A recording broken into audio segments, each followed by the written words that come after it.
It's Bobby Radford here on the tail end of the night shift. How you doing, Riverport? Burning the midnight oil? Just waking up?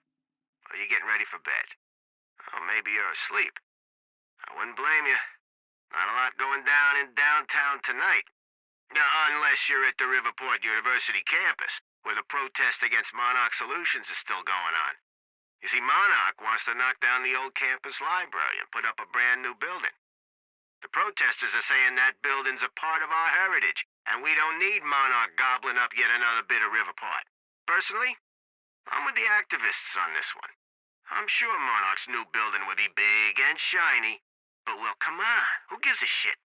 I love that old library, even if it is kind of falling apart. I like things with character. And Monarch, hell, they've got all the character of a brand new smartphone.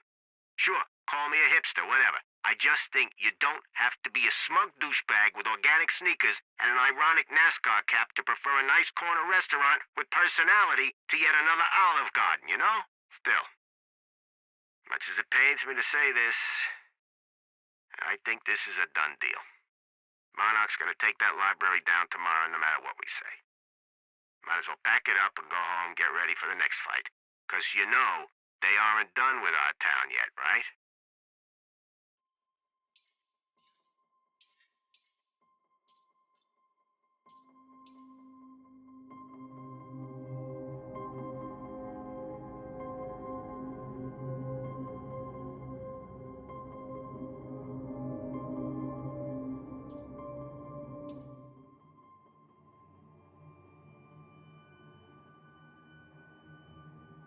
It's not a lake.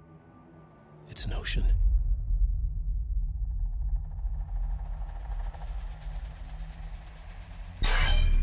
He's been gone for 5 years.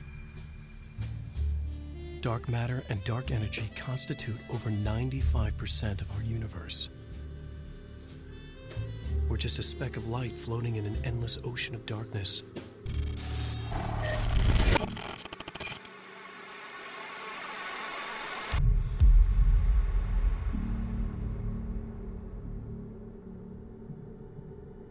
Every story finds its writer.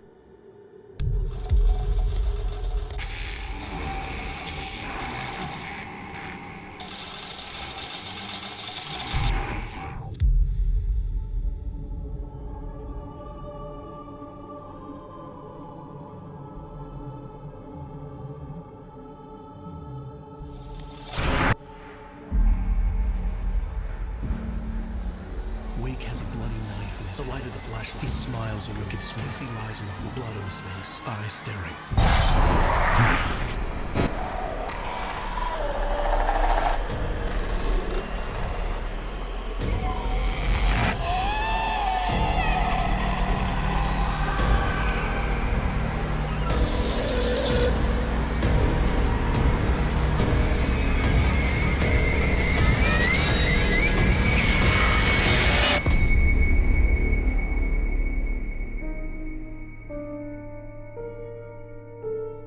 All of us have two faces, the one we wear for all to see, and the face that lies beneath in the dark.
Progress. Our primary drive as a species. Over time, we have cured life-threatening illnesses, explore the world. But there is one element which denies us true progress: time itself. Now, I'm not a scientist, but here's how it's been explained to me. We've known that, in theory, a rotating black hole creates a deformation in space-time, potentially allowing travel through both space and time. Years ago, William Joyce, your brother, posited the existence of chronon particles, now known as Meyer-Joyce particles, which fill an all-encompassing field, enabling the constant and steady progression of time. Here at Project Promenade, we have combined both these theories to discover a way to manipulate that field.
ordered Martin Hatch to execute.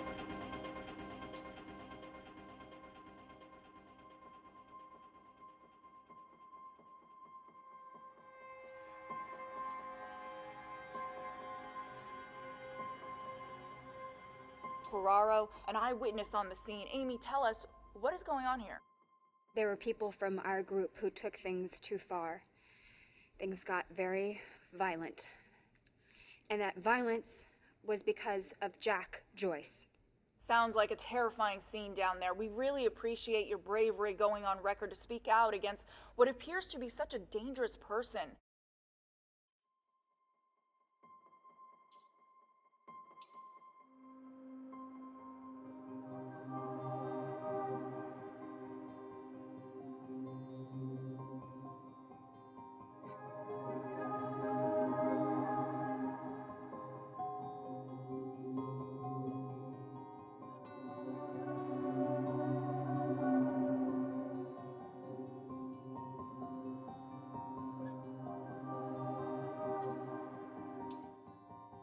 Mr. Serene's chopper is inbound for... Hey, Clarice?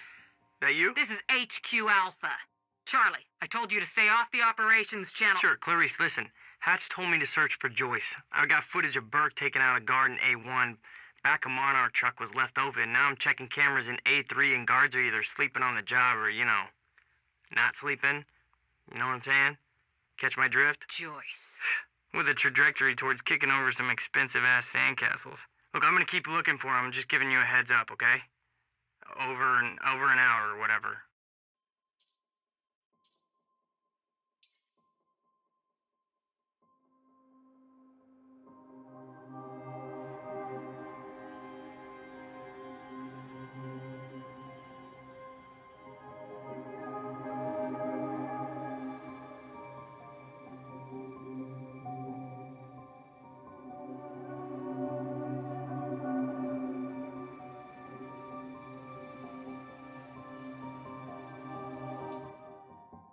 Joyce just took out Gatehouse Squad and you still don't have eyes on him? What do they pay you for over there, huh? Charlie, just tell me where he is. Do I hear please? Charlie? Warehouse B4. Better hurry. Storehouse 1. You heard him? Move in. On our way.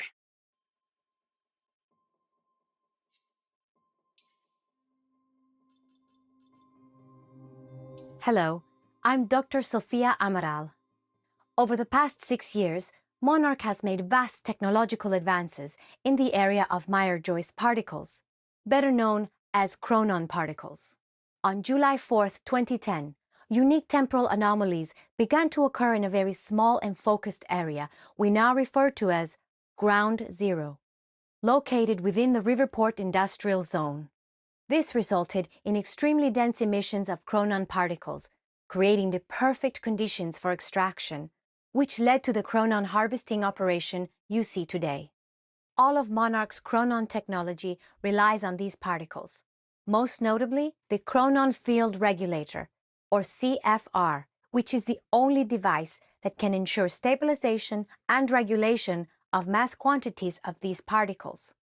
When the time is right, the entire supply of chronon containers will be transported from this location to the Monarch headquarters, where the CFR is located. Only authorized personnel are to handle the containers directly. Unique temporal anomalies become more frequent with closer proximity to the ground zero perimeter when entering the yellow zone. This yellow zone emits dense chronon pockets ripe for harvesting. The ground zero perimeter itself is never to be entered under any conditions. We refer to this area as the red zone, where time no longer flows in a consistent manner and shifts without warning. Many who have entered ground zero have never returned.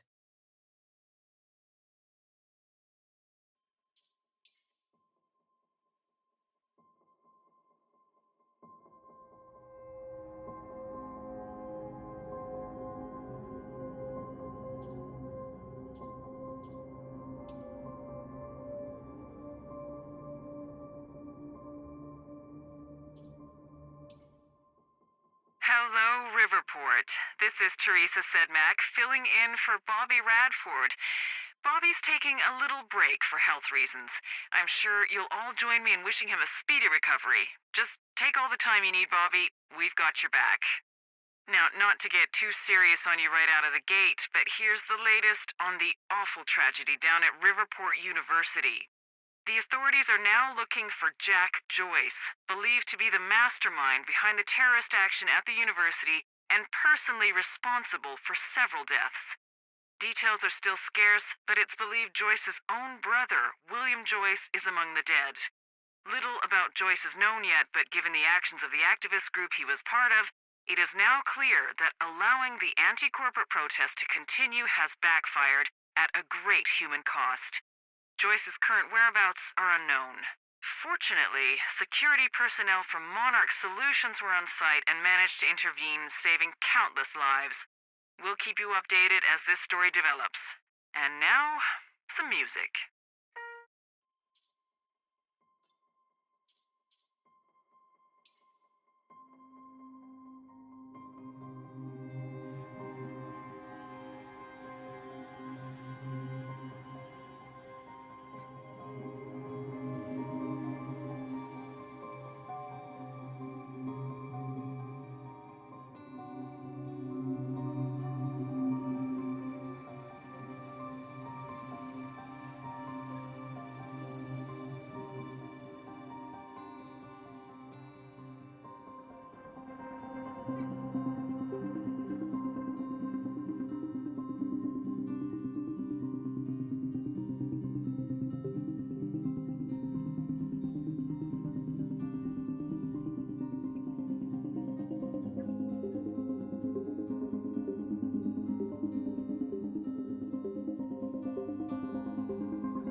Okay, May 17th, 1998.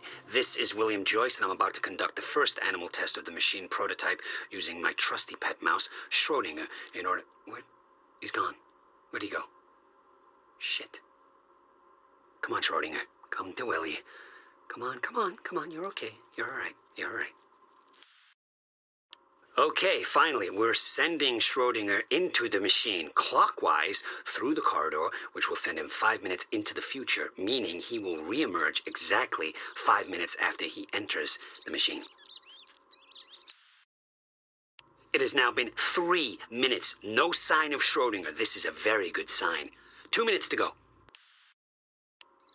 Okay, so yeah, turns out he just kind of sat inside the corridor for 5 minutes, took a shit on the tubing. This reveals a very clear flaw in my test. My mouse is an idiot. Okay, the machine is warming up again. Should be able to activate test number 2 in around about 5 minutes and 15 seconds. It's now clear the only quantifiable test will be travel to the past. The machine is now calibrated to send Schrodinger 5 minutes into the past, which means that he will now be traveling counterclockwise through the corridor, and when he comes out the other... Holy shit. Holy shit, it worked. This is clear proof that it's... What I'm now looking at is a future version of the same mouse that has successfully traveled 5 minutes into the past. Schrodinger, meet future you. Ow. That fucker bit me.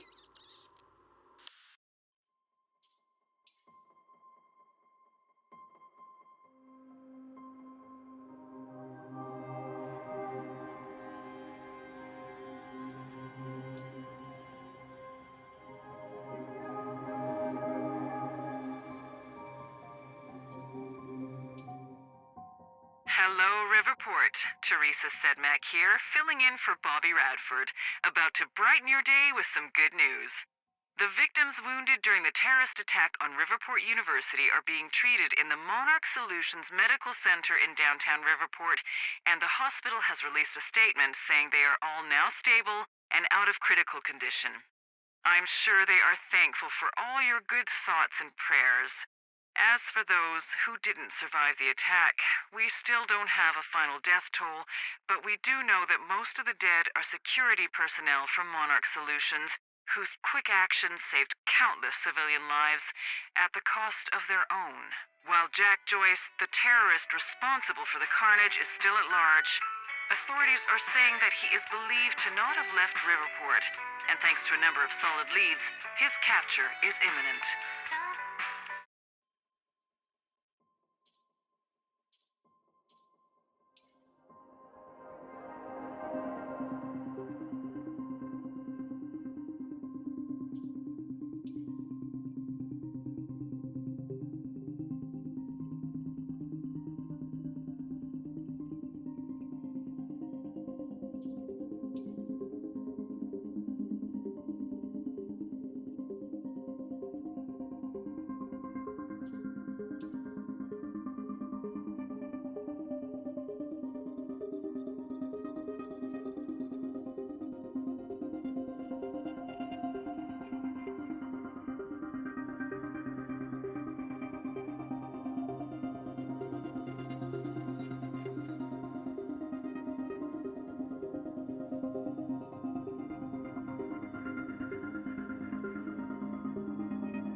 Report. This is Teresa Sedmak. Happy to spend this fine evening with you good folks. We're gonna have a good time, but if you're keeping an eye on the in crowd, you know we're not gonna be the only ones. The very exciting, very exclusive Monarch Gala is tonight at their beautiful mansion on Gull Island. Of course, the event's invite only, and when they say exclusive, they really mean it. Word is even confirmed A-listers have had a lot of trouble securing an invitation. Predictably, rumors are already circulating. Some people are saying that this is not just a party, that there might be an important announcement about Monarch's future coming up. Lots of people are anxious to get in on the ground floor on whatever the new thing, if there is one, might be. It's no secret that when Monarch Solutions makes a move, it pays off. Well, I suppose we'll just have to wait and see. You'll hear about it as soon as I do, listeners. In the meantime, those of us with a view of the river will be able to enjoy the fireworks show, which is bound to be spectacular.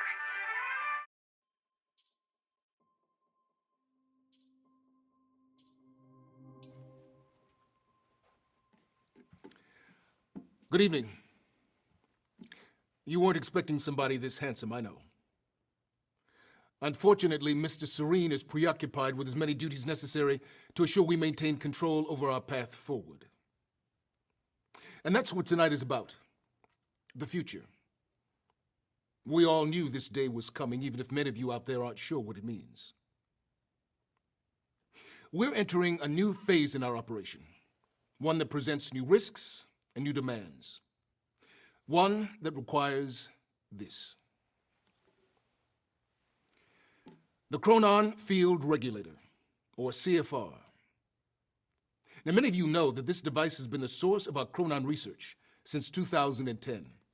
But what only a select few of you know is that this device is at the center of Monarch's plans to navigate through the dangers of the future. This device. Everybody get down!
Adventures in Flesh by L. Hakola. Chapter 11. Submission. When Archibald finally descended into his basement, his dungeon, he looked calm and collected in stark contrast to my distress. He was still dressed in his impeccable suit of softest velvet, wearing the horn-rimmed glasses that gave him an air of indisputable authority. Behind those glasses were his eyes, and those eyes glinted with feverish anticipation. I squirmed in my restraints. "So," he said, "here we are. You're gagged and helpless, and I can't wait to send my adventurer party into the darkest dungeon, located in the soft, damp underbelly of your citadel." He paused and licked his thin lips. "And I brought along my 10-foot pole." I squirmed again. He laughed long and hard. "Oh, yes, I'll take out the battering ram, my pretty, whatever it takes to smash my way into your sanctum sanctorum." He must have caught something on my face then. He adjusted his glasses and cleared his throat. "Look, not to break the scene, but please nod if you're still into this. Just to be sure. I don't want there to be any... we're not idiots here, right?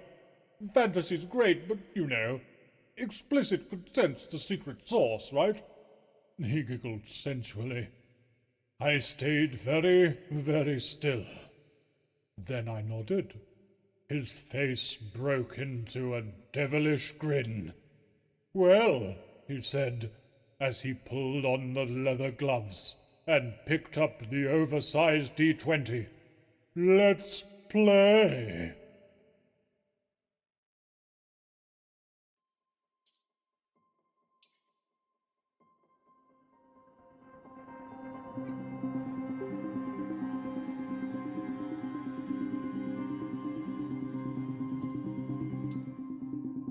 Good evening, Riverport. It's Teresa here again.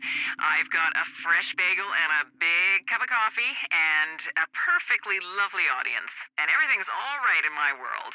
Why don't you give me a call and tell me how things are going in yours? We can... Oh, that was quick. That's our first caller on the line. Hey, caller, you're on the air with Teresa. Hey, Teresa, it's Spencer. Hi, Spencer. What's going on with you? Not much. Cooking spaghetti, listening to you. Just wanted to say hi to my husband, starting his shift at Fire Station 12. Well, let's hope he's listening. Thanks for that, Spencer. Let's go to our next call. Hi, you're on the air. Hey, this is Gail. Nice to hear from you, Gail. What's on your mind? Well, my boyfriend was at the protest last night, and he hasn't come home. Oops, looks like we lost Gail there. Cell phones, am I right? Well, let's take a little look at the weather. It's a nice fall evening with clear skies and that lovely crisp autumn air. What could be better than that? Just a nice quiet moment we can all enjoy.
So, we don't know where he is. We can't find him. So we need to look into a replacement.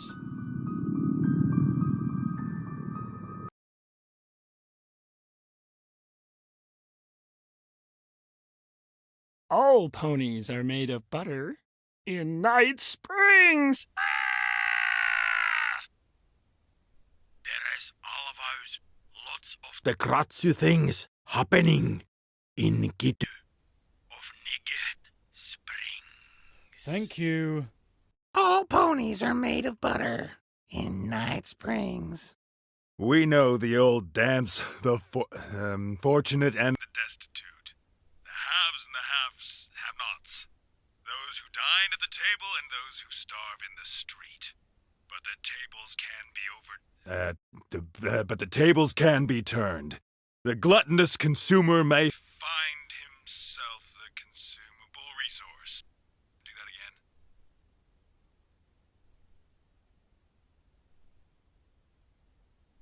And yet, that is the fate that awaits you in Night Fringe. It's Night Springs. Night Cringe. Springs. Bright Blings. Night Springs. Fright. Winge. Jesus. We know the old dance. The fortunate and the destitute, the haves and the have-nots, those who dine at the table and those who starve in the street, but the tables can be turned. The gluttonous consumer may find himself the consumable resource in Night Springs.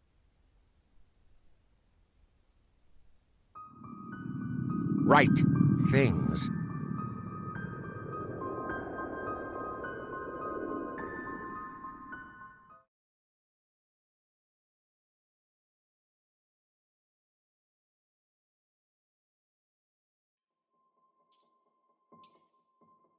For those of you just tuning in, the manhunt continues as authorities search for Jack Joyce, the suspect in last night's university terror attack. Joyce may also have been involved in a firefight at the Monarch Mansion on Gull Island approximately 30 minutes ago. On the line, we have Ken Bukowski, a bridge operator for the Port Donnelly Bridge. Ken, what can you tell us about the situation out there? Hey, I just want to give a shout out to my little guy. Hey, Ben, hope you're listening. Isn't it past his bedtime? He'll be up reading those Hunger Games books if I know him. But, yeah, I'm just out here in the control booth overlooking the bridge. Monarch's got a roadblock set up, checking all the cars as they go through. It's all very well organized. I got a nice young fellow from Monarch up here, Darren, doing some kind of lookout from above. He's not a coffee drinker, so there must be something wrong with him. No, but we're in good hands, even though it's not cops at the roadblock. Yes, Ken, Monarch is working to assist the police in the hunt for Jack Joyce. I know some people have asked, does Monarch have the authority to do this? Well, my question is, if not Monarch, then who? I think we need to recognize that we are currently in a state of crisis. Why isn't Joyce behind bars? If the police are overwhelmed, then I say we take all the help we can get. Monarch is the only thing keeping this city safe. Am I right, Ken? I guess that makes sense. You bet it does. I suggest we stop asking why they're helping us and start helping them. But that's just me. We're opening the lines for your thoughts, Riverport, right after this.